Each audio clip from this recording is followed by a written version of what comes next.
I went to a local comic show and I picked up a nice stack of books. Got some great deals, and I picked up a Golden Age book I had my eye on in really gorgeous condition. Let's take a look at what I came home with up next on this video from Bronzeville Comics.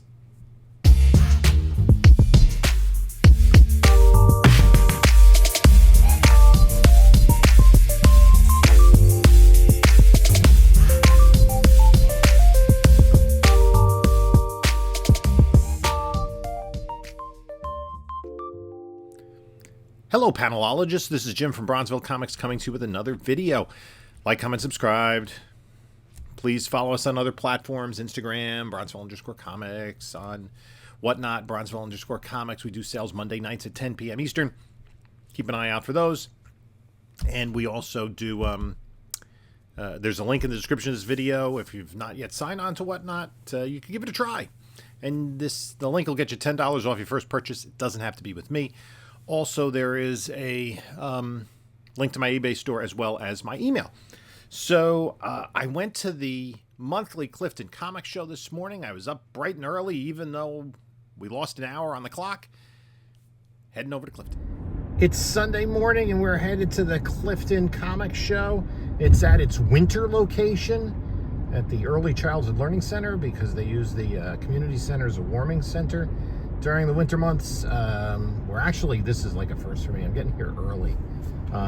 When it's at the community center, I know they don't let you in until 10. We're about 25 minutes early. I might be able to even get a parking space. Oh, I see his parking space there. So we're going to get a parking space. There's a comic book show today. So it's all good. Let's see what comics we come up with.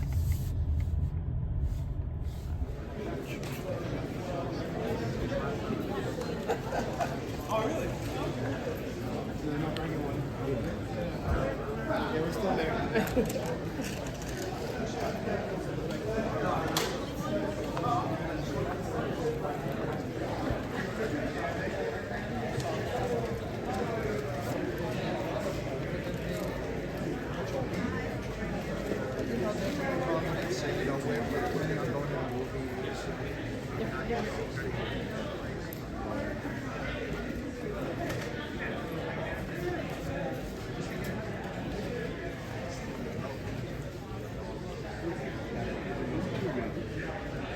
What are we looking at? Just generally, it's just a nice book.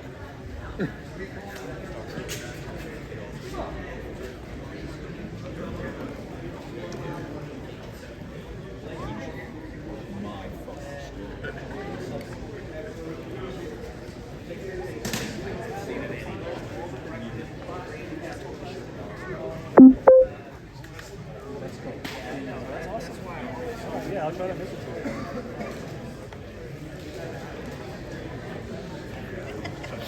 you. You don't want my face in there. Hey, it's a tough business.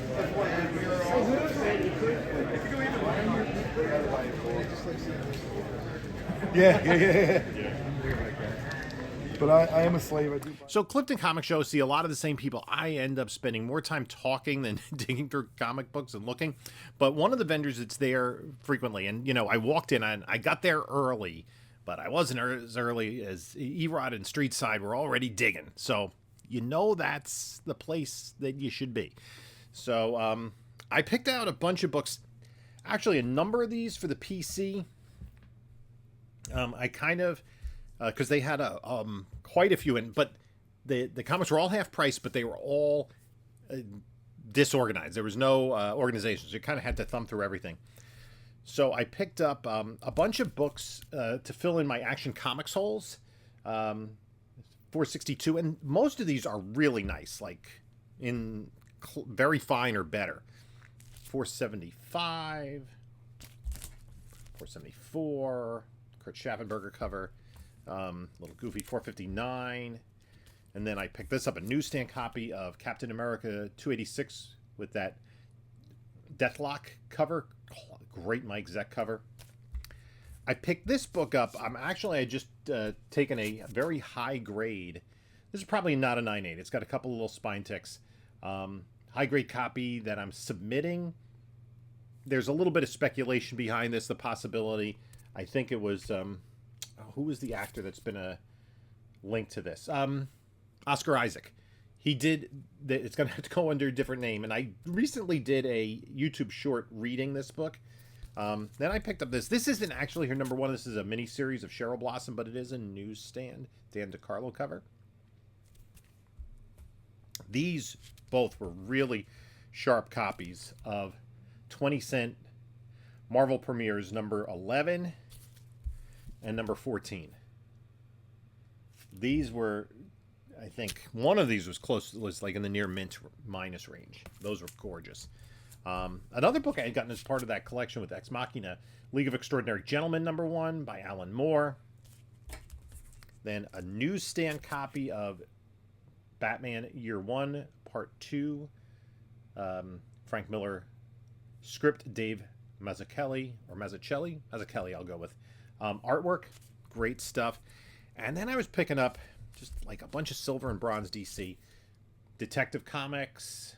Just, I mean, you get half price. This is a really clean copy of Teen Titans Go number 1. That's going to stay in the PC. This is a really minty copy. Not that it's something to get graded, but pretty cool. Amazo versus the what is that? The supercar or whatever it is. Like, I don't know why Superman needs a vehicle. Detective Comics 585, first appearance of Ratcatcher. This I thought was a great deal. Newsstand copy, and this is pretty high grade. I'm going to have to take a close look at this to see if it's worth submitting. This classic Neil Adams cover. Speaking of Neil Adams, this is going in the Action Comics run, a 15-center. And then another high grade one, 446. This, I think, was a pretty good pickup. It's issue number 78 of The Brave and the Bold, and it's the first appearance of Copperhead. That's a good book. I don't know if I have that on my PC already or not. Detective Comics 437. This is the first appearance of the new Manhunter. Mark Shaw version. Superman Man of Steel 18. Newsstand. This is reasonably high grade, but I don't think it's a 9.8. Nice Lois Lane. Another Kurt Schaffenberger cover. Number 76. Then 2 copies of Miracle Man number 1. I'm still searching for a 9.8 in this high grade copy. This book's tough. It seems as though the copies I've come across tend to Fox fairly easy. There's also printer's creases usually on this book. That won't hurt the grade. That won't keep it from getting a 9.8. And then another Neil Adams Action Comics. This is a PC book. This is a really sharp copy. First appearance of Firebug in Batman 318. And then I got a couple of these. This has been a kind of book that has been hot lately. And I know a couple of other YouTubers have been all over this, like Lunch Money has been picking these up. And Bronson Modern Gods did a piece on it recently. It's Dave Stevens. Rocketeer Special Edition. Dave Stevens cover.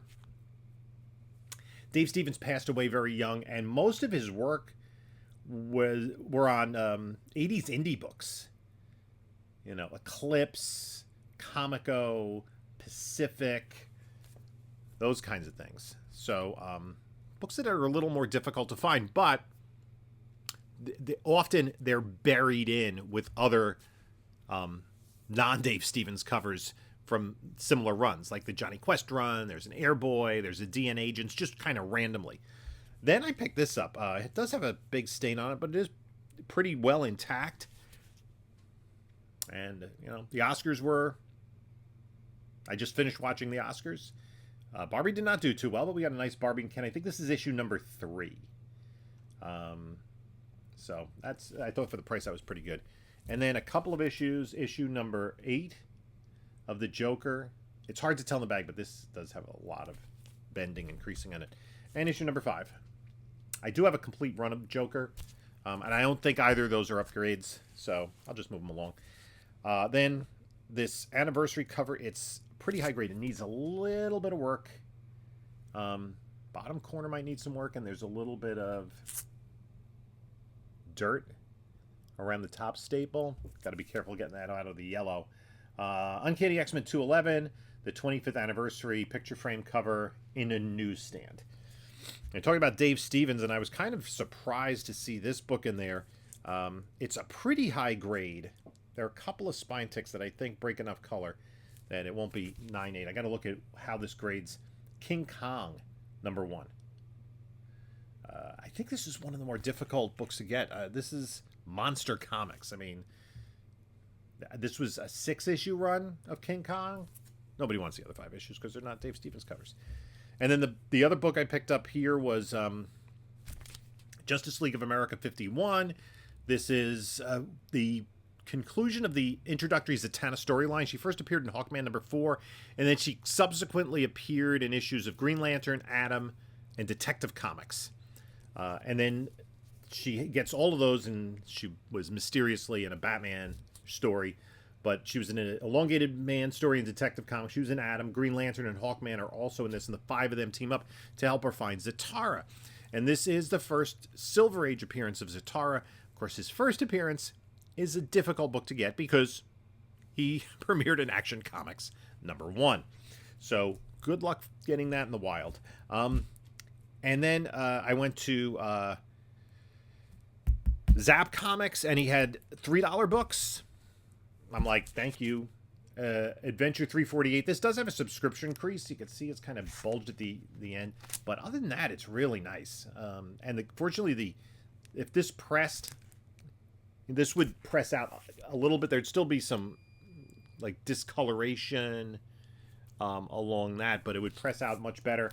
The sharp part of the subscription is in the back. So it's a subscription crease, especially when it's straight down the middle.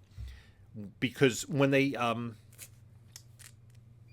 sent subscriptions back in the 60s and into the early 70s, what they would do is they would just fold the book hot dog length. And so the 2 parts of this would be on the outside. That means that the sharp crease would be on the back cover. And that's how they mailed it. And it's surprising it arrived that nicely. I also picked up a couple of Metal Men, 31 and 16. I was looking for basically any DC Silver in decent shape. This is a pretty cool book. Flash 201. I got to decide if I'm keeping it or not. It does have a new Jay Garrick story, and I really want to... I'm kind of collecting. I haven't made out a checklist or anything. All the Earth 2 stories from the 60s and 70s and the 80s. So to see like a solo story like this, the Huntress stories in Wonder Woman, and the Mr. and Mrs. Superman stories in Superman Family. I like to have all those in the crossovers, obviously. Jimmy Olsen 121, Neil Adams cover. Superman 219, that's a pretty nice copy. 228. Superboy 110. Another subscription copy of Superboy 126. Again, this, other than the subcrease, in really nice shape. Adventure Comics 394 with Supergirl. This is a solid copy. I'd say like fine to VF range of Secret Six #5. I picked up 2, 3, 4, and 6. So I need 1 and 7, I think, to complete the run. Like for $3 to $5 a piece. So that was it. And then this I picked up in Zap's $10 bin, and it does have a couple of little spine ticks, but I think even with the black cover, they may not break color. I may try to press this and see if I can get that graded. Batman 429, the final part of Death in the Family. I actually have a sharp copy that I have in my clean and press pile. And then I was going around, and for the last several months, going to the Clifton show, I had seen a particular book in high grade. It was a book that I wanted. It's a minor key. It does have key significance. But it was one of the books that I need for my May 1946 collection. And if you've been watching my channel, I collect books of all publishers cover dated May 1946. I have probably at least 30 of them by now. I picked up a few recently, and I've been managing to get them in pretty decent condition, especially more well-known titles. The less well-known titles I'll take in lower grade because they're cheap and they kind of fill a placeholder. But this I was really... So I saw that a seller had this book, and I didn't really have the cash on hand because I guess I just bought some collections or whatever. Maybe it was the end of the summer, and I passed. And he had set up right next to Streetside Anthony, so I had mentioned it to Anthony, and he goes, "Yeah, he comes maybe a couple times a year." I'm like, "Oh, okay." So I'd been to the subsequent Clifton shows and hadn't seen him, and I didn't remember who the vendor was, but I remember the books, and he had a run of this title. And this was actually a very popular title during World War II for DC Comics. And this is, it's just, I mean, it is a gorgeous book. And it is Boy Commandos number 15. May, June, 1946. And it's the first appearance of Crazy Quilt. And Crazy Quilt is a character that DC has used. They've even used him. He was in the Lego Batman movie. And I asked my older daughter today when at dinner, I'm like, who is the fashion teacher in DC Superhero Girls? Crazy Quilt. Because she's been studying her DC Superhero Girls. She's been drawing all the characters. He used him in that, and he was also in Batman Brave and the Bold episode. But, I mean, this book is just, does have some ink rub, I think that's a production issue. But look at the spine. There's a couple of little ticks that could press out nicely. A little bit of a bindery at the bottom, but look at how sharp that is. Little soft corner there, but still. The seller had it graded at a 9.0. Okay? And it's in a clear backer board. Does have a little bit of roughness at the top, just a little bit. A press could help that, and maybe a tiny bit of foxing. I'd be interested in what this grades out at. But I'm not going to get it graded for now. I haven't had any of my my May 46 books. And in case you ask, I say this, I picked it randomly. And they go, well, why that month? Why random? I said randomly. It meant completely randomly. I actually used a random number generator. I'm not sure how I decided upon the year, but I definitely decided upon the month randomly. I might have used some more. I wanted something during the 40s, but, if I picked February 1940, you're going to, be much too expensive. And I thought 46. Now, the other thing about this is who are the creators on this? This is a Simon Kirby book. And as I said, they had done, after they did Captain America, they came over to DC. They revamped Manhunter and Sandman. Well, actually, they didn't revamp Sandman. He was already, a previous art team had put him in a costume rather than the trench coat and gas mask and fedora. But they took over the Sandman and Manhunter features in Adventure Comics. And then they took over, they created Guardian, a superhero with a shield, and he supplanted the Star Spangled Kid and Stripesy as the lead feature in Star Spangled Comics, ironically, starting with issue number 7. And then they also created Boy Commandos. Boy Commandos premiered in an issue of Detective Comics, and then the next issue they were on the cover. And these kind of boy teams, I mean, they did it later with Boys Ranch. They've done it with Young Allies. This was kind of in the Simon and Kirby wheelhouse, were these kid teams. And the Boy Commandos, they were from different countries. There was an American named Brooklyn. There was, I think, a French kid, an English kid, and maybe Dutch. I'm not sure. I have to read this. But, yeah. And this, ad for Tom McCann shoes on the back. So, I'm just going to keep this raw for now. This is definitely a PC book. It's going to go over with my May 1946 books, again, which I said are growing. And he had it graded a 9. I think that's a pretty solid grade for that book.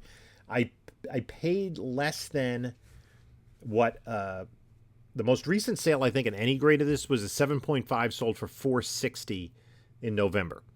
I think this is better than 7.5, and I paid less for it. Obviously, it would cost to get it graded, but it would just be a standard vintage book.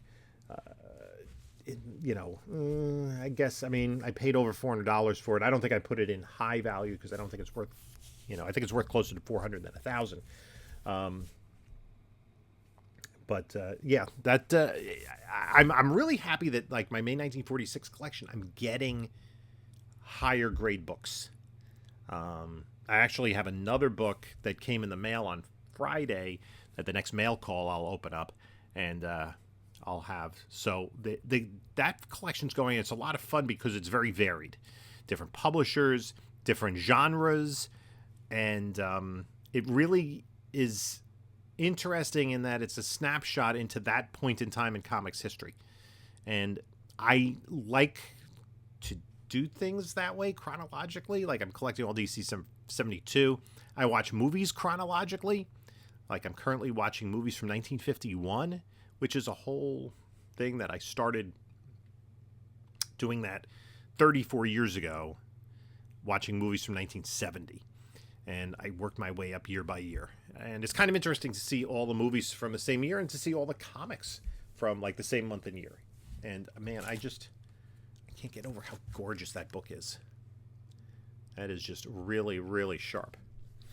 And, yeah, I mean, it is. The inside is, I mean, obviously, note, when you buy a big book, you're spending hundreds of dollars on a book. Make sure you ask the dealer if you can look through it.